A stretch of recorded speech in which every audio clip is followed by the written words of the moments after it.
2026 жылдың басынан бері полиция департаменті білім беру объектілеріне жақын орналасқан көшелер мен жолдар желісіне 224 тексеріс жүргізді. Жүргізілген тексерулердің қорытындысы бойынша анықталған кемшіліктерді жою жөнінде 187 нұсқама енгізілді. Олардың жартысынан астамы орындалды.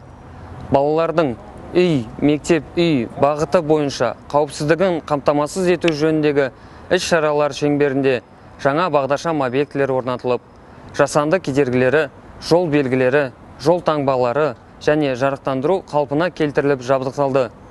17 мектептің маңында жүк көліктерінің қозғалысына шектеулер енгізіліп, 3 учаскеде бір жақты қозғалыс ұйымдастырылды. Тұрақты негізде мектеп автобустарының техникалық жай-күйіне тексеру жүргізіліп, жүргізушілермен профилактикалық жұмыстар, аула аумақтарында күнделікті патрульдеу және балалардың жолдағы қауіпсіздігі мәселелері бойынша ата-аналар арасында түсіндіру жұмыстары жүргізіледі.